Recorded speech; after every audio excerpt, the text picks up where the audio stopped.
The throne room of Morvain had never been so silent. Rhiannon pressed herself against the cold stone pillar in the musician's gallery, her breath catching in her throat as she watched the scene unfold 3 stories below. The entire noble court had assembled, their faces turned toward the dais where Alpha King Davros stood like a statue carved from midnight and marble. She shouldn't have come. Every fiber of her being screamed at her to run, to hide in the laundry quarters where she had spent the last week avoiding this exact moment. But Davros had not sent for her. No message, no whispered explanation through trusted servants. Nothing but 7 days of deafening silence after 6 months of whispered promises in moonlit gardens. So she had climbed the servants' stairs to see for herself. From her hidden vantage point, Rhiannon could see the rigid set of his shoulders beneath the ceremonial crimson and black, the way his jaw clenched as the high priestess droned through the ancient rites. His dark blonde hair was pulled back severely, revealing the sharp angles of his face. Even from this distance, she could see the amber eyes that had once looked at her with such desperate hunger now staring blankly ahead. For half a year, she had known another side of him. The man who had traced the curve of her spine in the darkness of the archives. The man whose voice broke when he whispered her name.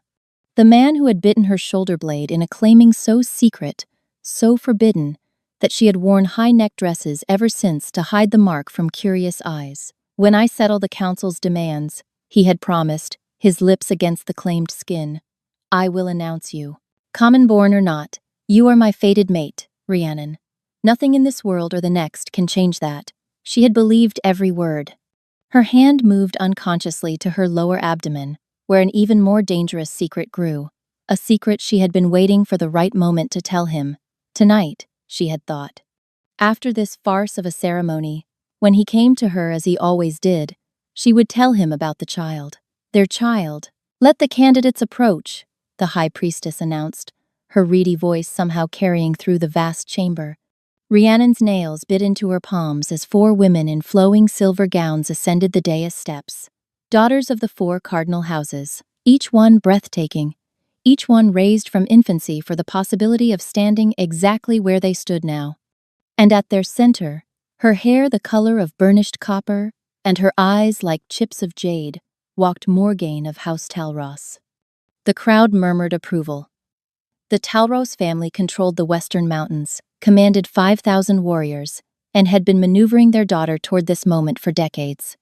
Some said Morgaine had been betrothed to Davros in their cradles, that this ceremony was merely a formality. Rhiannon searched Davros's face for any sign of the man she loved, any flicker of warmth, of recognition, of the fierce devotion he had sworn was eternal and unbreakable. His expression could have been carved from ice. Davros, Alpha King of Morvain, blood of the first shifters, the high priestess intoned. You have consulted with your council. You have reviewed the treaties and bloodlines. Your kingdom awaits your choice. The silence stretched like a blade between Rhiannon's ribs. She stopped breathing. The mark on her shoulder blade burned beneath her dress, a phantom heat that pulsed in time with her racing heart. Surely he could feel it too. Surely he would turn, would scan the galleries until he found her, would declare that his choice had been made months ago in secret places where 2 souls recognized each other as mates. Davros stepped forward. His movement was wrong, Rhiannon realized with dawning horror. Too stiff, too mechanical. His usual fluid grace, the predatory elegance that marked him as alpha, was completely absent. And his eyes, those amber eyes that had blazed with passion when he looked at her, were flat, empty, like someone had extinguished the fire behind them. I choose, his voice rang out, hollow as a tomb. Morgaine of House Talros. The throne room erupted in celebration. Rhiannon felt the world tilt sideways. Nobles embraced, cheering. Warriors howled their approval, the sound shaking the ancient stones. The political alliance that would unite the mountains with the crown, securing Morvain's borders for generations, had been sealed, and Rhiannon felt something inside her chest shatter into 1,000 cutting pieces. The mark on her shoulder blade flared with sudden, searing agony. She gasped, doubling over in the shadows of the gallery, her hand flying to the spot where his teeth had once claimed her flesh. It felt like her skin was being flayed from her body, like the claiming itself was being ripped away. Through tear-blurred vision, she watched Davros take Morgaine's hand, watched him raise it to his lips in the traditional gesture of acceptance, watched the copper-haired woman smile with cold triumph while the man Rhiannon loved showed absolutely nothing at all. He didn't look for her in the crowd. He didn't hesitate. He didn't seem to remember she existed. A sob tore from Rhiannon's throat, lost in the cacophony of celebration. She stumbled backward, desperate to escape before the grief crushed her completely. Her shoulder struck the gallery railing, sending pain shooting through her marked flesh. But she barely felt it. She had to get out, had to run, had to flee before she collapsed, and someone found the common serving girl who had been foolish enough to believe an Alpha King could love her. I know this story is getting intense, but my older sister told me I'd never reach 1,000 subscribers before this week ends. She said my stories aren't good enough, that I'm wasting my time. Please, if you're enjoying this, hit that subscribe button and help me prove her wrong. It would mean everything to me. Now, back to Rhiannon's story. The servants' corridors were blessedly empty, everyone having abandoned their duties to witness the choosing. Rhiannon ran through them blindly, one hand pressed to her burning mark, the other wrapped protectively around her belly. His child. She was carrying his child while he stood before the kingdom and chose another woman. She wouldn't stay to watch him wed Morgaine, wouldn't remain in the castle where she had given him everything, her body, her heart, her foolish, desperate belief that a laundress's daughter with a gift for reading ancient texts could ever truly hold an Alpha King's heart. Rhiannon reached the tiny closet she called a chamber and began packing with shaking hands. A few dresses, her mother's jade hairpin, the ginger root she'd been chewing for the morning sickness that plagued her. She paused at the narrow window, looking out at the celebration bonfires being lit across the capital. Somewhere in that throne room, Davros was accepting congratulations for his wise political choice. Morgaine was probably already planning their coronation wedding. And no one, not a single soul in this entire kingdom knew that the Alpha King's true mate was disappearing into the night with his heir growing in her womb. Rhiannon pressed a kiss to her fingertips, then touched them to the cold glass. "Goodbye, my love," she whispered to the darkness. "May your politically advantageous marriage bring you everything you chose over us." Then she pulled her cloak tight and vanished through the servants' gate, swallowed by the winter night. She didn't see the figure watching from the tower window above. She didn't see the amber eyes suddenly flare with desperate, confused awareness. And she didn't hear the howl of pure anguish that split the sky moments later, a sound so raw, so broken, that wolves across the kingdom lifted their heads in shared, instinctive grief. By the time Davros reached her empty chamber, his heart pounding with inexplicable panic he couldn't understand, Rhiannon was already gone. 4 months later, the village of Millbrook had almost stopped asking questions about their newcomer. Rhiannon had arrived in the dead of winter, a young widow fleeing grief, she'd claimed. The village elder had taken pity on her swollen belly and haunted eyes, offering her the abandoned cottage at the forest's edge in exchange for her skills with letters and numbers. She had accepted without hesitation, grateful for any shelter that put distance between her and Morvain. Now spring was attempting to break through winter's grip, and Rhiannon had become simply the teacher woman who lives by the woods. She taught the village children to read. She kept the merchants' books. She translated old deeds for the land disputes. And every night, she lay awake with her hands on her impossibly large belly, feeling movements that came from multiple directions at once. The village healer had examined her 3 weeks ago, her weathered face creasing with surprise. "Twins, girl. Maybe triplets. I've never felt so many limbs pushing at once." Rhiannon had smiled weakly and said nothing. What could she say? That she was carrying the Alpha King's children? That she had fled the capital rather than watch him marry another?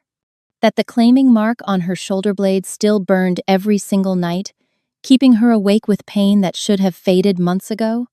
Among wolfkind, rejection severed the bond completely. The mark should have disappeared within weeks, leaving only smooth skin and bitter memories. Instead, hers pulsed with heat that never faded. It ached when the wind blew from the east, from the direction of Morvain, and sometimes, late at night when exhaustion finally claimed her, she could swear she felt something through it. A presence, a searching, a desperate, clawing need that wasn't her own. But that was impossible. Davros had chosen Morgaine. The bond between them should have dissolved the moment he made that choice. Unless the bond had never been truly severed at all. Rhiannon pushed the thought away. False hope was more poisonous than any herb in her garden. Mistress Rhiannon. The voice at her door belonged to young Pip, the miller's son. Travelers from the capital. They're at the tavern with news. Rhiannon's heart seized. What news? The Alpha King, Pip breathed, his eyes wide with fear and excitement. They say he's gone mad. The world tilted beneath Rhiannon's feet. She gripped the doorframe to steady herself. Mad? Pip nodded vigorously. The travelers say he's torn apart half the kingdom searching for someone. A woman. No one knows who she is. Only that the king will destroy anyone who stands between him and finding her. Rhiannon's hand moved to her belly. The babies, because yes, there were definitely more than one, kicked sharply, as if responding to the mention of their father. They say crops are failing in the southern provinces, Pip continued breathlessly. Wolves have gone feral, attacking livestock in broad daylight. The king's own guard has been deployed to every village within 300 miles, questioning everyone, searching every house and barn. Searching for what? Rhiannon whispered. For her. Whoever she is, she must have done something terrible to make the king act this way. The travelers say he's offered a reward of 15,000 gold pieces for any information leading to her discovery. 15,000 gold. A fortune beyond imagination. Enough to make anyone betray anyone else. Rhiannon forced her expression to remain neutral. The affairs of kings don't concern simple folk like us. Thank your father for the news. But after Pip had gone, she sank into her chair with trembling legs. He was searching for her, but why? Why would Davros search for a woman he had publicly rejected? Why would he tear his kingdom apart for a lover he had discarded without a second glance? Unless something had been terribly, impossibly wrong that night. Unless the cold emptiness in his eyes had been something other than indifference. Movement at the tree line caught her attention through the window. Rhiannon's breath stopped. A wolf stood between the ancient oaks, massive, silver gray, its amber eyes fixed on her cottage with an intelligence that was anything but animal. As she watched, frozen in terror, another emerged beside it, then another. 5 wolves, their gazes locked on her door. They had found her. The mark on Rhiannon's shoulder blade exploded with heat. She gasped, stumbling away from the window as agony radiated through her body. This wasn't the dull burn she'd grown accustomed to. This was searing, overwhelming, as if someone had pressed a brand directly against bone. And beneath the pain, she felt something else. A presence, massive and desperate, pushing against the edges of her consciousness. Familiar, terrifying, impossible. The babies kicked violently, movements coming from what felt like 4 different directions at once. No, Rhiannon breathed, both hands flying to her belly. No, no, no. He was here. Not just his wolves. Him. Rhiannon's eyes darted around her small cottage, calculating escape routes. The back door led to the forest, but if his wolves were already watching, they'd run her down before she made it 50 yards. The root cellar was hidden, but a wolf's nose would find her in minutes. She was trapped. The front door shuddered beneath a heavy knock. Rhiannon's heart stopped. The wolves she'd seen were in animal form they couldn't knock, which meant someone in human form stood on her threshold. Another knock, more insistent. Mistress Rhiannon, a male voice, unfamiliar. Please open the door. We mean you no harm. Rhiannon almost laughed at that. Wolves who hunted a pregnant woman across 4 months and 3 provinces meant her no harm. How reassuring. But she had no choice. Running was impossible. Hiding was futile. And if she didn't open the door willingly, they would simply break it down. She grabbed the iron poker from beside her hearth and moved toward the door. When she opened it, 3 men stood on her threshold. 2 were clearly warriors, their massive frames and alert postures marking them as the Alpha King's elite guard. But it was the 3rd man who drew Rhiannon's attention. He was older, his dark hair shot through with silver, his face weathered by decades of service, and his eyes, deep amber eyes that seemed to see straight through her, held something that looked almost like relief. "My lady," he said, and the title made Rhiannon flinch. I am Garrick, first beta to the Alpha King. We've been searching for you for a very long time. I think you've made a mistake, Rhiannon said, her voice steadier than she felt. My name is Rhiannon Moss. I'm a teacher and bookkeeper, nothing more. Garrick's expression shifted to something like sympathy. You are Rhiannon, daughter of Ilara the Laundress, formerly a translator in the Royal Archives. You bear the king's claiming mark on your left shoulder blade, and you carry his children in your womb. The poker trembled in Rhiannon's grip. How do you know about the mark? Because the king has described it in excruciating detail to every wolf in the realm. Because he hasn't slept more than an hour at a time in 4 months. Because he is systematically destroying everything he's built to find the mate who vanished without a trace. Garrick paused. May we come in? Rhiannon wanted to refuse, but her legs were shaking, her mark was burning, and the babies had gone unnaturally still, as if listening. She stepped aside. Garrick entered alone, leaving the guards at the door. He looked around her modest cottage, taking in the stacks of primers, the simple furniture, the narrow bed where she'd spent countless nights crying into her pillow. He didn't choose her, Garrick said quietly. Morgaine, I mean. He didn't choose her willingly. Rhiannon's knees nearly buckled. What? The night of the ceremony, someone slipped a compound into the king's wine. Something derived from wolf's bane mixed with crushed moonflower and other ingredients we still haven't identified. It suppressed his wolf, severed his connection to his instincts and his bond, made him suggestible. That's impossible, Rhiannon whispered. We thought so too, until the effects wore off 4 days later, and the king woke screaming your name. Garrick's voice hardened. He remembered nothing of the ceremony, nothing of choosing Morgaine. The first thing he did was run to find you. He didn't need to finish. Rhiannon sank into the nearest chair, her mind reeling. Drugged. He had been drugged. The empty eyes, the mechanical movements, the complete absence of recognition. It hadn't been rejection at all. It had been violation. Who did this? She demanded. We believe House Talros, though we can't yet prove it. Morgaine's family has wanted their bloodline on the throne for 3 generations. With you gone and the king bound to their daughter by witnessed oath, they would have everything they desired. Garrick knelt before her chair. My lady, the king is not well. The severed bond, the missing mate his wolf, has been fighting for dominance since the moment he regained his senses. If he doesn't find you soon, we fear he may go feral permanently.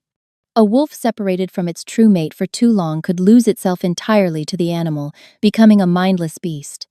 And an alpha king with Davros's power going feral would become something monstrous, unstoppable. I can't go back, Rhiannon heard herself say. Morgaine, the Talros family, they'll kill me. They'll kill my children. Which is why I haven't told the king exactly where you are. Garrick withdrew a folded letter from his coat. This arrived at the castle 2 weeks ago. Rhiannon took the paper with numb fingers. The seal was broken, but she could see the Talros crest pressed into the dark wax. The message inside was brief. The false mate has been located in Millbrook. The problem will be eliminated before month's end. Long live Queen Morgaine. Rhiannon's blood turned to ice. Assassins. Garrick nodded grimly. We intercepted this by chance. We don't know how many have been sent or how close they are. My lady, Davros will find you with or without my help. The bond is guiding him.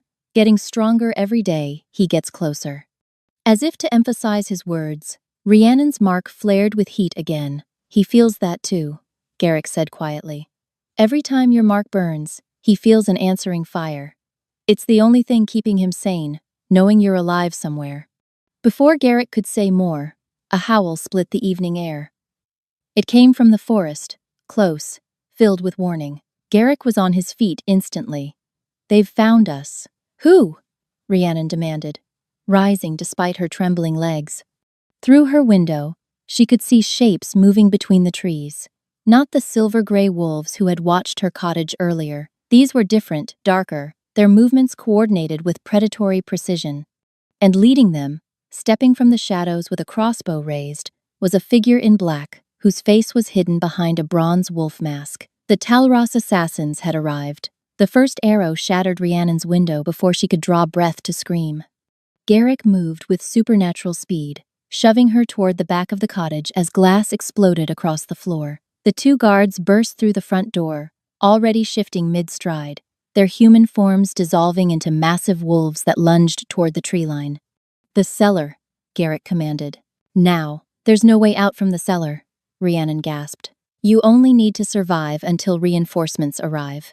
Another arrow punched through the wooden wall, embedding itself inches from Rhiannon's head. She could see dark liquid glistening on its tip. "Poison," she realized aloud. "They're not trying to capture me, they're trying to kill me quickly." Garrick's jaw tightened. The Talross family can't afford witnesses. He pulled a long knife from his belt and pressed it into her hands. "The blade is silver-edged. It will wound even a shifted wolf. Use it if you must." Before Rhiannon could respond, a howl of pain erupted from outside. One of the guards, then silence. Garrick's eyes flickered amber, his wolf rising to the surface. "Stay hidden. Whatever happens, don't come out until you hear my voice." He paused. "Or the king's." But he was already gone, his body exploding into wolf form as he crashed through the ruined window to join the battle. Rhiannon stood frozen in her destroyed cottage, the silver knife clutched in her trembling hands. Through the shattered glass, she could see shapes moving in the darkness, wolves clashing with wolves, the flash of blades, the sickening sound of flesh meeting steel. Her mark burned with renewed intensity, and she gasped at the sensation that accompanied it. He was closer now, much closer. The bond between them pulsed with desperate urgency, and for the first time, Rhiannon understood that she could feel his emotions bleeding through. Rage so vast it threatened to consume everything. Fear, sharp and unfamiliar. And beneath it all, a longing so profound it made her eyes sting with tears. Through the window, she watched in horror as Garrick's wolf form was thrown against an oak tree with bone-cracking force. He struggled to rise, blood matting his silver-streaked fur, but 3 dark wolves circled him with predatory patience. He was losing. Rhiannon's gaze dropped to the cellar door. She could hide as Garrick had instructed, could wait in the darkness, and pray that help arrived before the assassins found her. But Garrick would be dead by then. The guards were already silent, and she would be cowering underground while wolves died to protect her. No, she had spent 4 months running, 4 months hiding, 4 months letting fear dictate her every choice. Not anymore. Rhiannon dropped the silver knife and pressed her palms together. The power she'd kept suppressed since childhood stirred in her chest. She had always been told to hide this gift, had always been warned that healing magic in someone of common blood would mark her as unnatural, as something to be destroyed. But she was already marked for death. What did she have left to lose? Golden light bloomed between her hands, warm and pure and ancient. Rhiannon stepped through the shattered window into the chaos of battle. The effect was immediate. Every wolf in the clearing turned to stare at the heavily pregnant woman who glowed like a fallen star. The assassin wolves hesitated, their formation breaking as instinct warred with training. Rhiannon walked toward Garrick's fallen form, her bare feet leaving prints of light in the blood-stained earth. "You will not have him," she said, and her voice carried harmonics that weren't entirely human. "You will not have any of them." She knelt beside Garrick and pressed her glowing hands to his wounds. The beta gasped as healing energy poured into his broken body, knitting bone and closing gashes with impossible speed. One of the assassin wolves lunged toward her, jaws wide. The golden light around Rhiannon flared like a sunrise. The wolf was thrown backward with a yelp of pain, its dark fur smoking where the light had touched it. It scrambled to its feet and fled into the forest, followed by 2 of its packmates, but not all of them ran. The masked figure stepped into the clearing, crossbow raised. Unlike the wolves, this assassin was fully human, unaffected by the magic that had scattered the others. "Impressive," a female voice said from behind the bronze wolf mask. "The Talross family will be very interested to learn that the king's whore is a witch." Rhiannon's power flickered. The healing she'd poured into Garrick had cost her more than she'd realized, and her reserves were dangerously low. The babies kicked frantically, as if sensing danger. The assassin's finger tightened on the trigger, and then the forest exploded. Trees splintered like kindling as something massive crashed through the undergrowth. The ground shook with the force of its approach.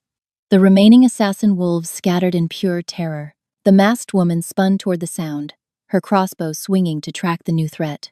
She wasn't fast enough. A wolf the size of a warhorse burst from the tree line, its fur black as midnight, its eyes blazing with golden fire.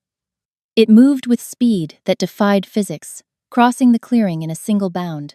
Its jaws closed around the assassin's crossbow arm with a sickening crunch. The woman's scream was cut short as the massive wolf shook her like a rag doll, then flung her broken body into the darkness. The wolf turned in a circle, searching for more threats, finding none. Then those burning golden eyes fixed on Rhiannon. She couldn't move, couldn't breathe, could only stare at the creature that radiated power like heat from a bonfire. The wolf approached her slowly, each step deliberate. Blood dripped from its muzzle. Its massive body blocked out the moonlight.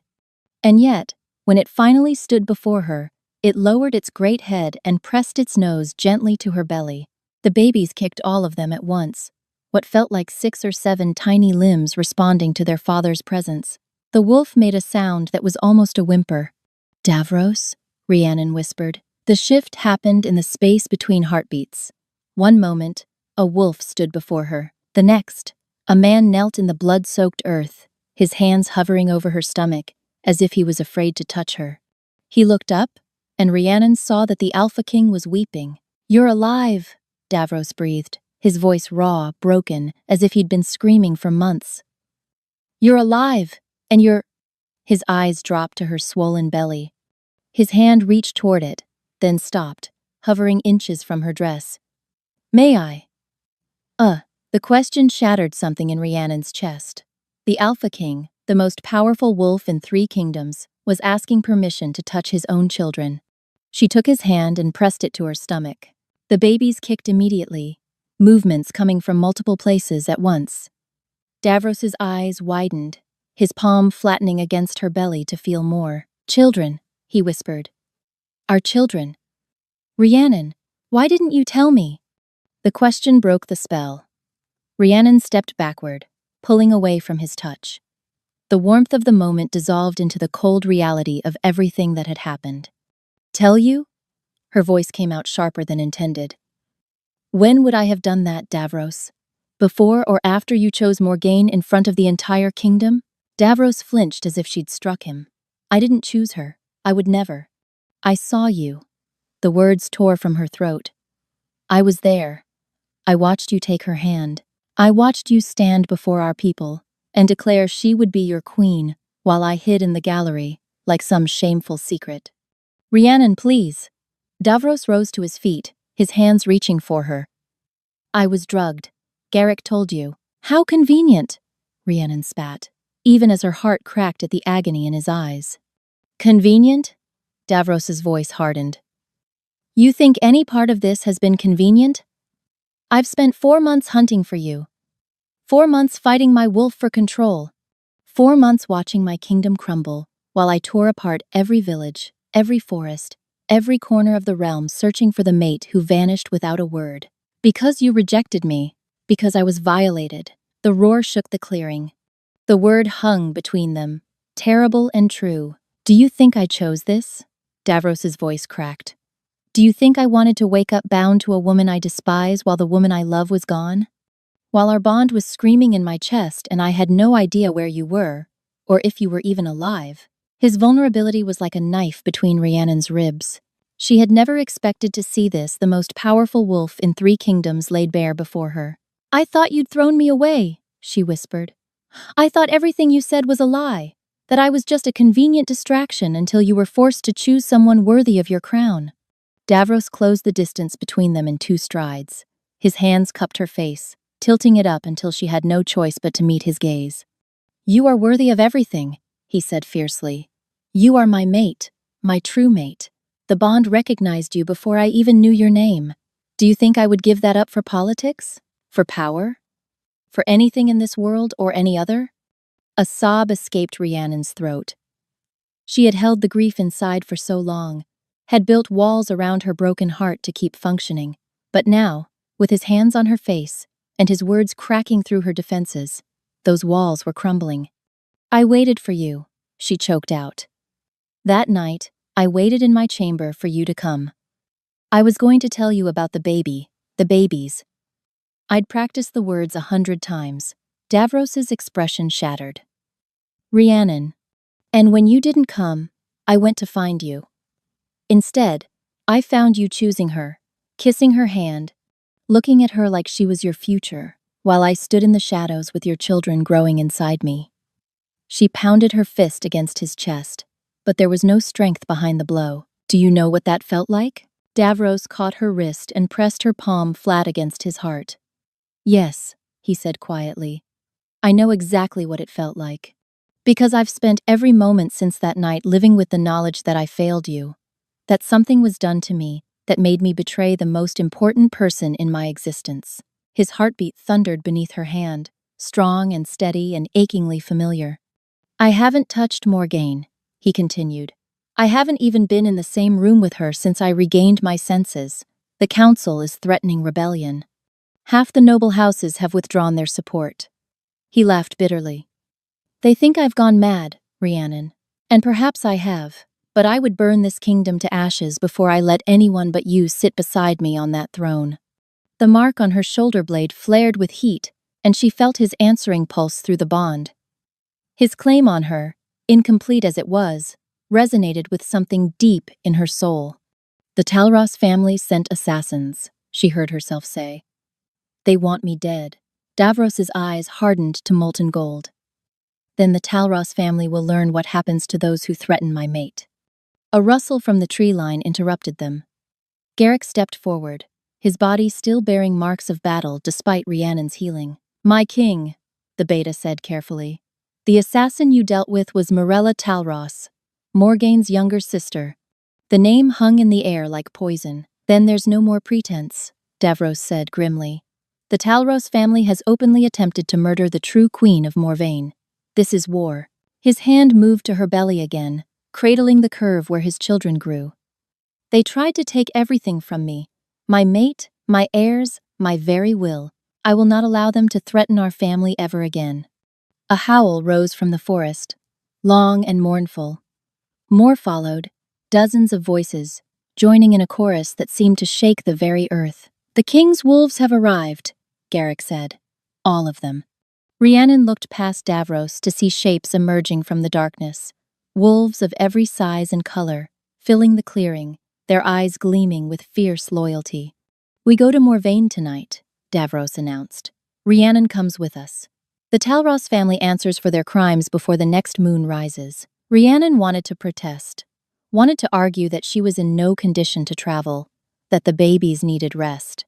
But when Davros looked at her, his golden eyes soft with tenderness, she found she couldn't refuse him anything. Together? She asked quietly. Davros pressed his forehead to hers. Always, my heart. From this moment until my last breath, together. The journey to Morvain should have taken 4 days. Davros's wolves made it in 2. Rhiannon rode in front of the Alpha King on his massive black horse, his arm wrapped securely around her waist, his body shielding her from the biting wind. She had protested at first, but Davros had simply lifted her onto his saddle and silenced her objections with a look that brooked no argument. My wolf needs you close, he'd said, his voice rough with emotion.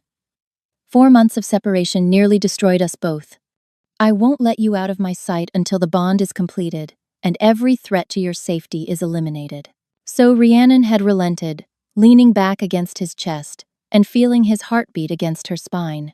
The babies seemed to approve, settling into peaceful stillness for the first time in weeks. As they rode through the night, Davros told her everything. He told her about waking from the drugged haze to find Morgaine in his chambers, attempting to consummate a union he had no memory of agreeing to.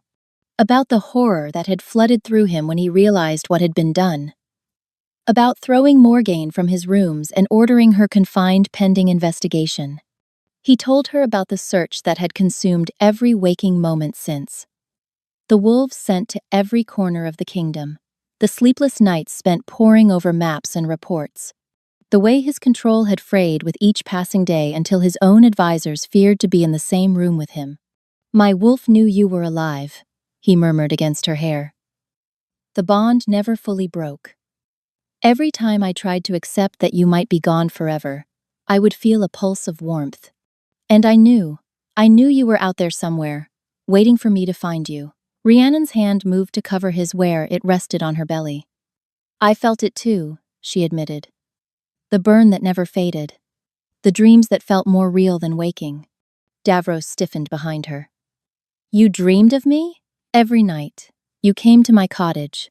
You spoke to me in words I could somehow understand. You told me you loved me, that you would find me, that nothing would keep us apart. Those weren't dreams. Davros's voice was hoarse. My wolf, when I slept, he would reach for you through the bond. I thought I was only imagining it, but you actually felt. He trailed off, overcome. Rhiannon turned in the saddle to look at him. In the silver moonlight, she could see the shadows under his eyes, the gauntness of his cheeks, the evidence of months of suffering etched into every line of his face. We've both been through so much, she whispered. Apart when we should have been together. Davros's hand came up to cup her face. Never again, he vowed. Whatever comes next, we face it as one. He leaned down and pressed his lips to hers.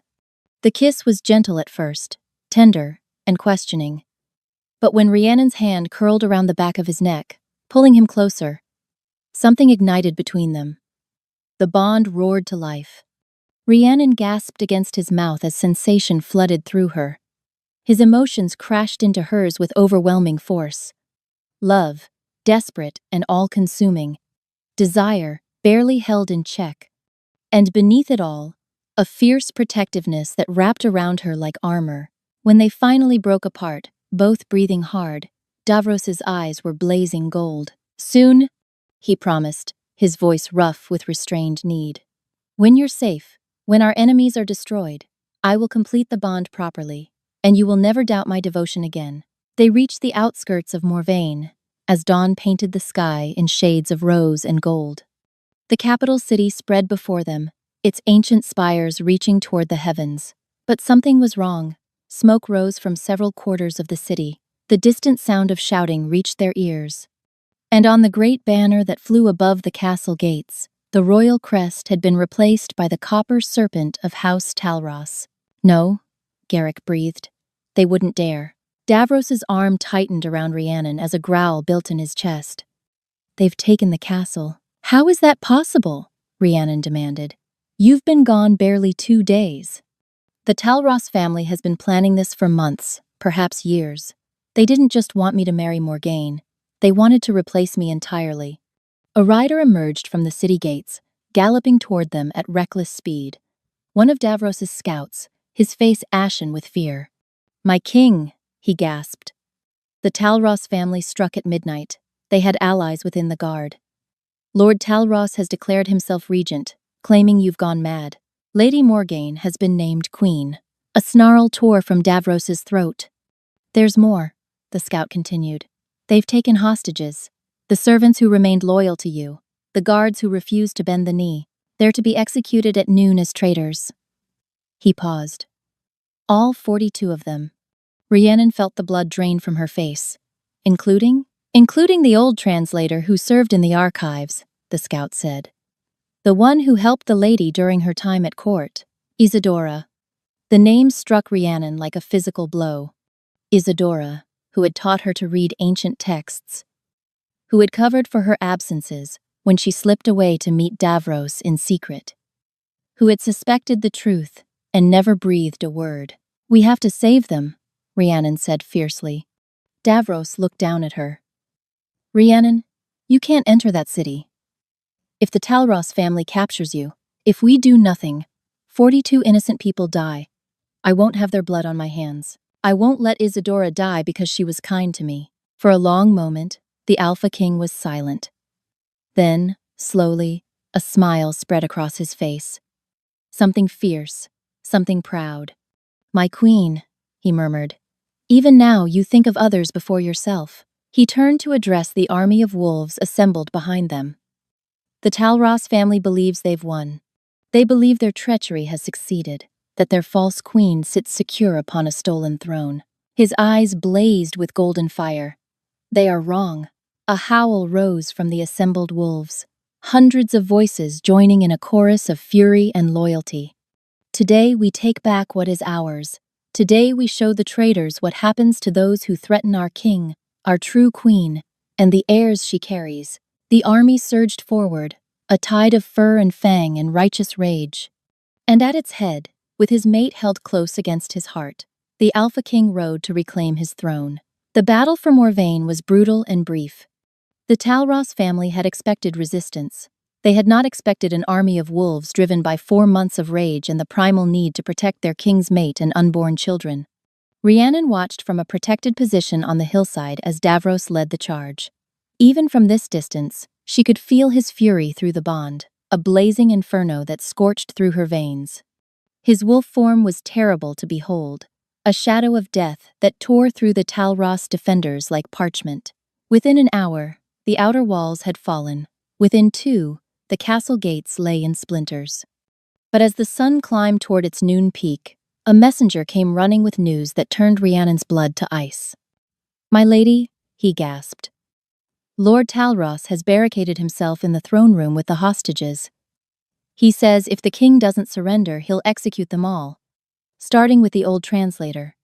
Rhiannon was moving before she consciously decided to, ignoring the protests of the guards Davros had left to protect her. Her body ached from the journey, her back screaming with the strain of carrying multiple babies. But none of that mattered.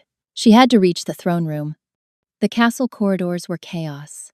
Bodies of fallen wolves littered the stone floors. The scent of blood hung thick in the air.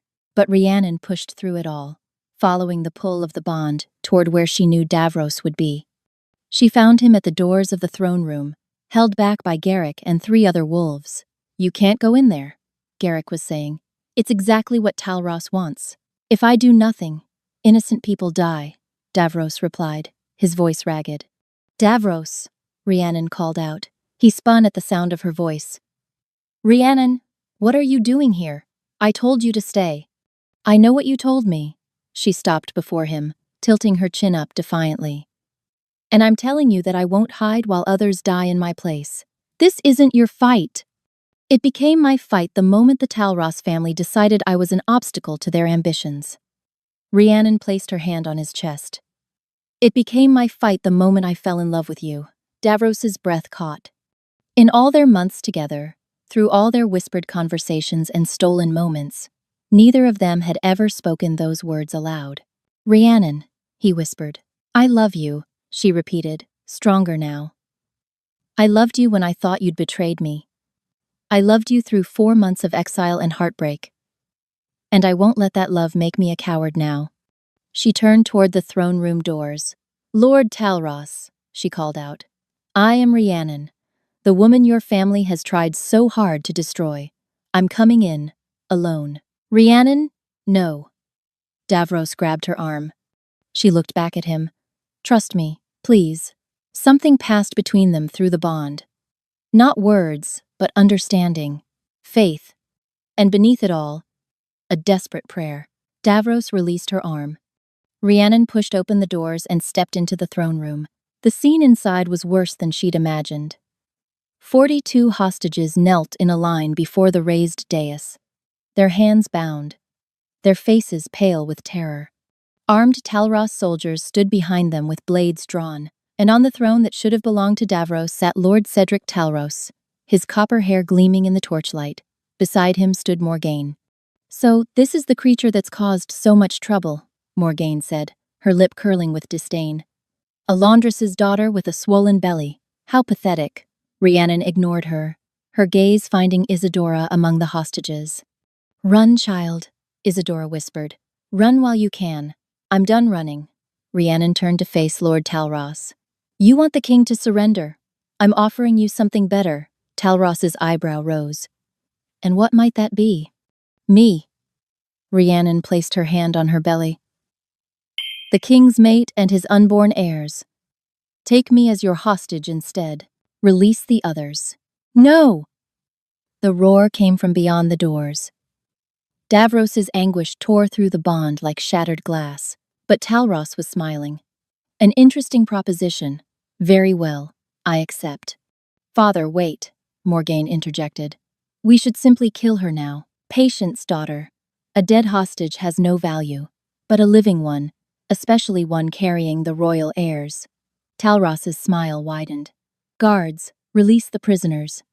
Secure the girl. The hostages were cut free, stumbling toward the doors in confused relief. Isadora tried to reach Rhiannon, but soldiers pushed her back with the others. As rough hands grabbed Rhiannon's arms, she felt strangely calm. The bond with Davros pulsed with his panic, his rage, his desperate need to reach her. But beneath all of that, she could feel something else, the babies stirring within her, and with them, a power she'd never felt before. The children weren't just Davros's heirs. They were the product of a true mate bond, something that hadn't occurred in the royal bloodline for 6 generations. And those children, even unborn, carried magic of their own. Magic that was now awakening in response to the threat against their mother.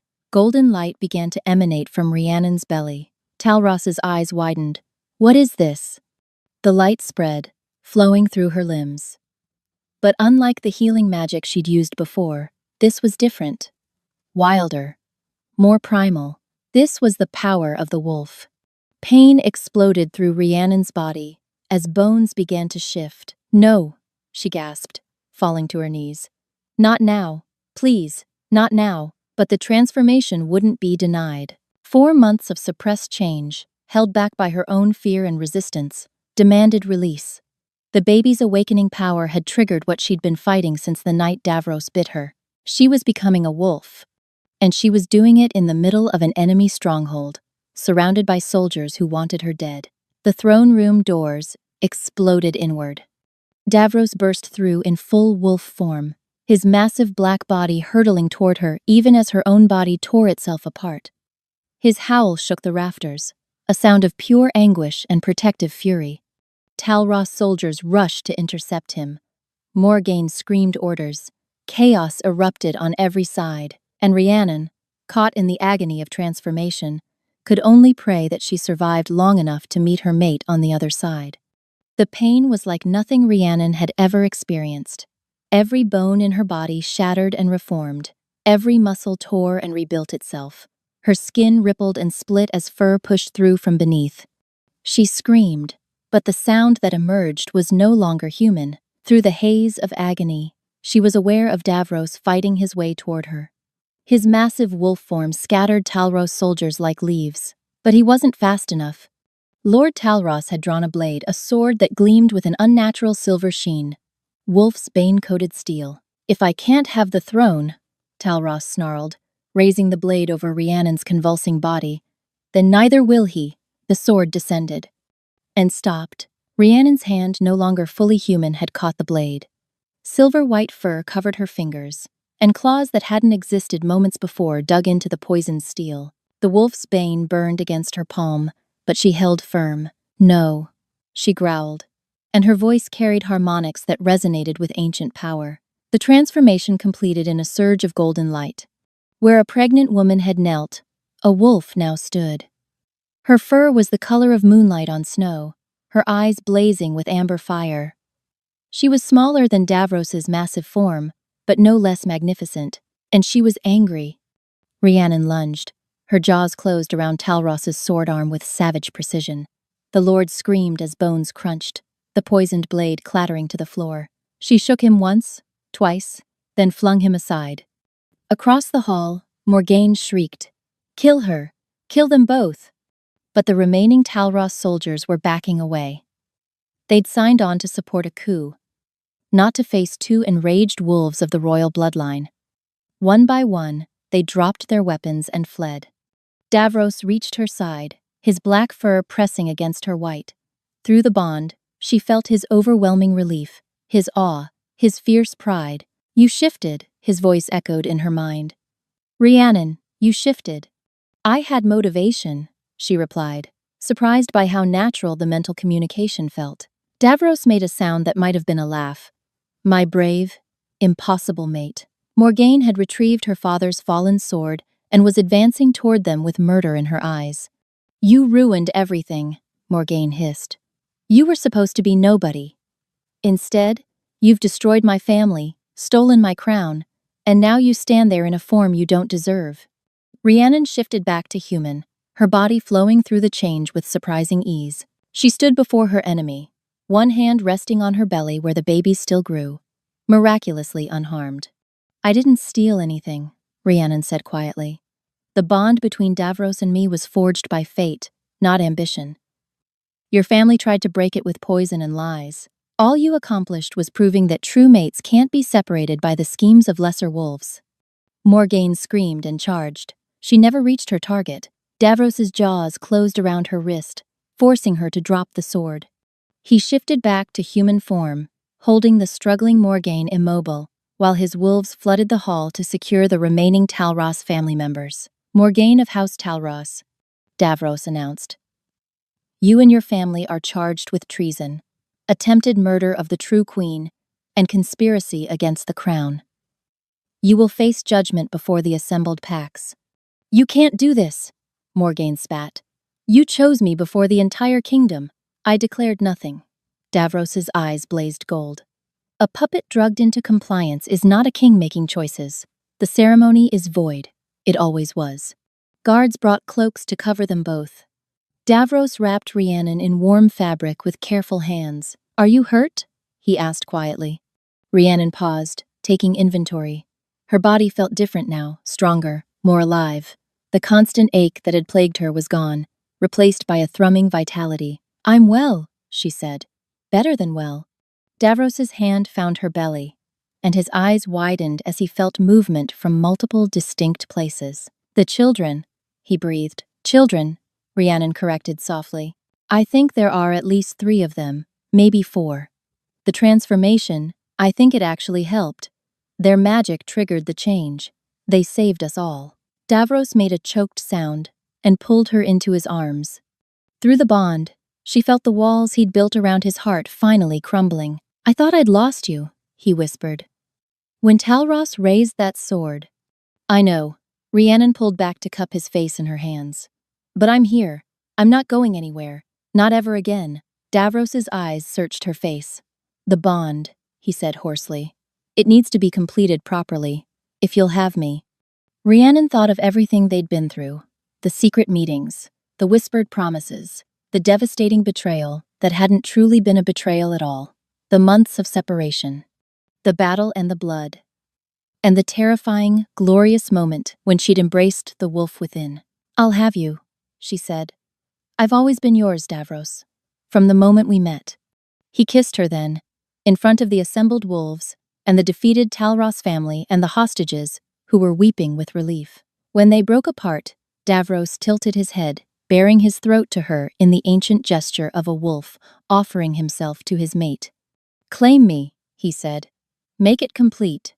Rhiannon understood instinctively what to do. Her wolf rose within her, guiding her movements as she pressed her lips to the spot where his neck met his shoulder. She felt his pulse thundering beneath her mouth. Her teeth sank into his flesh. The bond exploded between them. It wasn't pain. It was completion. 2 halves of a single soul finally becoming whole. Rhiannon felt Davros's essence pour into her as hers flowed into him. Every memory, every emotion, every secret corner of their hearts laid bare to each other. She saw the night of the ceremony through his eyes, not the empty puppet she'd witnessed from the gallery, but the horror of waking 4 days later with no memory of what he'd done. She felt the desperation of his search, the way his wolf had howled in anguish every night, the slow descent toward madness as days turned to weeks and weeks to months with no sign of her. She felt his terror when he'd seen Talros raise that sword over her convulsing body, felt the way his heart had stopped in his chest, the way his wolf had screamed with primal fury, driving him forward with strength he didn't know he possessed. Felt the overwhelming relief when her transformation had completed, and she'd stood before him, magnificent and powerful and alive. She saw herself through his eyes. Not a nobody servant, but a woman of extraordinary courage and compassion. The translator who had captivated a king with her brilliance and fierce spirit. The mother of his children, his fated mate, chosen by destiny itself, the most precious soul in his entire existence. And he saw himself through hers. Not a king who had failed her, but a man who had fought against impossible odds to find her. who had torn his kingdom apart rather than accept a false mate, who loved her with a ferocity that transcended poison and politics and even death itself, a man worthy of the love she'd never stopped feeling, even in the darkest moments of her exile. When Rhiannon finally released him, they were both trembling. "My queen," Davros breathed, pressing his forehead to hers. "My king," she answered. Around them, wolves began to howl, a celebration of victory, of justice, of a true mate bond, finally, completely, eternally sealed. In the weeks that followed, the Talros family faced judgment before the assembled Pax of Morvain. Lord Cedric was executed for his crimes, his final moments spent begging for a mercy he'd never shown to others. Morgaine was exiled to the frozen wastes beyond the northern border, stripped of her name and her wolf, condemned to live out her days as the nothing she'd once accused Rhiannon of being. The kingdom healed slowly but surely. The crops that had withered under the weight of their alpha's suffering began to grow again. The wolves who had grown feral, driven mad by the broken bond between their king and his true mate, returned to their senses as the completed bond radiated peace and stability throughout the realm. The people of Morvain celebrated their true queen with a joy that surprised Rhiannon. She'd expected suspicion, even hostility, from those who'd witnessed the ceremony and believed her an interloper. Instead, she found acceptance. The wolves could feel the truth of the bond between her and Davros. They could sense that this was what fate had always intended. And on a warm spring evening, as the sun set over Morvain, in shades of gold and rose, Rhiannon gave birth to triplets. 2 boys with their father's dark blonde hair and their mother's healing gift.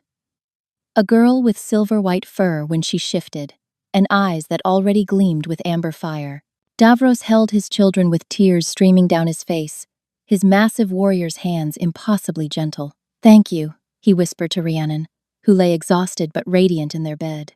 "For fighting for us, for believing even when I gave you every reason not to."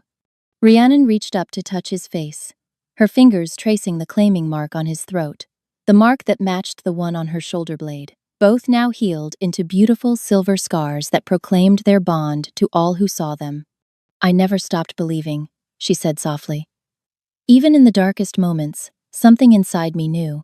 We were always meant to find our way back to each other." Davros leaned down to kiss her, their children nestled safely between them.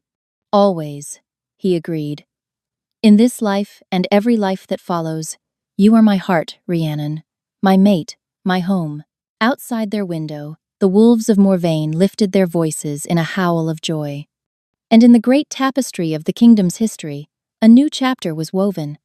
The story of a laundress's daughter who became a queen, of an alpha king who tore apart his realm to find his true love, of a bond that couldn't be broken by poison or politics or even the cruelest twists of fate.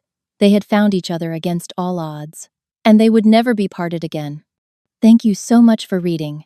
If this story touched your heart, please subscribe and share it with someone who loves alpha romance. Your support means the world to me and helps me keep creating stories like this one. Until next time, may you all find your fated mate.